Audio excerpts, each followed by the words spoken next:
എല്ലാവർക്കും Blasters fair എന്ന് പറഞ്ഞ യൂട്യൂബ് ചാനലിലേക്ക് സ്വാഗതം. സോ ഞാൻ ഇന്ന് വന്നിരിക്കുന്ന Blasters Kerala Blasters Mohammedan Sporting ക്ലബ്ബിൽ നിന്നൊരു മത്സരം നടന്നിരുന്നല്ലോ 5 മണിക്ക് ഇപ്പോൾ വൈകുന്നേരം. അപ്പോൾ ആ മാച്ചിൻ്റെ ഒരു മാച്ച് റിവ്യൂ ആയിട്ടാണ് ഞാൻ വന്നിരിക്കുന്നത് എന്നുള്ളതാണ്. ഒരു പോസ്റ്റ് മാച്ചാണ്. അപ്പം നിങ്ങൾക്കെല്ലാവർക്കും ഇഷ്ടപ്പെടുകയാണ് ഈ ചാനലെങ്കിൽ നിങ്ങൾ സബ്സ്ക്രൈബ് ചെയ്യുക.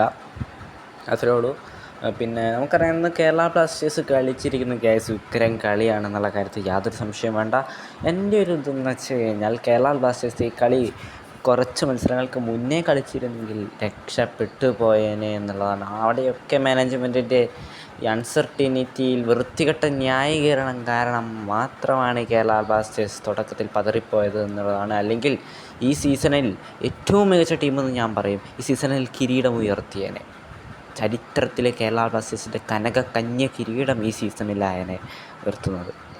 കാരണം ഞാൻ പറയട്ടെ, ഈ സീസണിൽ പ്രത്യേകത വെച്ചാൽ ഇത് നമ്മുടെ ചരിത്രത്തിൽ ഏറ്റവും മോശം സീസണുമായിരുന്നു ഒരു ഘട്ടം വരെ. മറ്റൊരു സീസണിൽ നമുക്ക് വളരെ മികച്ചൊരു രൂപത്തിലുള്ളൊരു പെർഫോമൻസ് നമുക്ക് ഈ സീസണിൽ എടുക്കാൻ പറ്റി എന്നുള്ളതാണ്. അതാണ് ഈ സീസണിൻ്റെ വളരെ പ്രത്യേകത. അപ്പോൾ ഇനിയൊരു മത്സരം കൂടിയാണ് അവശേഷിക്കുന്നത്. FC ഗോവക്കെതിരെയാണ് ആ ഒരു മത്സരം എന്നുള്ളത്. അത് ജയിക്കുന്നതോ തോൽക്കുന്നതോ നമുക്കൊരു വിഷയമല്ല.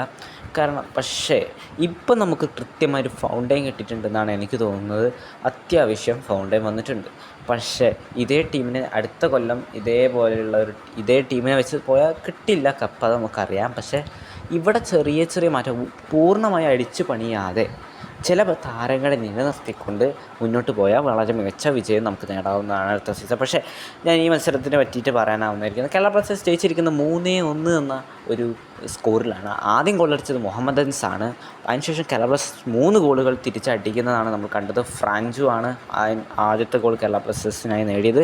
പിന്നെ ബെർട്ടൂമോ യോക്കിൻ്റെ ഒരു കിടിലൻ എനിക്ക് തോന്നുന്നു 2-3 അസിസ്റ്റ് പുള്ളിക്കാരൻ നേടിയെന്നുള്ളതാണ്. എൻ്റെ പൊന്നോ, കെവിൻ യോക്ക് എന്ന് പറഞ്ഞാൽ അതൊരു ഒറ്റ കൊമ്പനാണ് പുള്ളിക്കാരൻ എന്ന് പറഞ്ഞ കാര്യത്തിൽ യാതൊരു സംശയം വേണ്ട.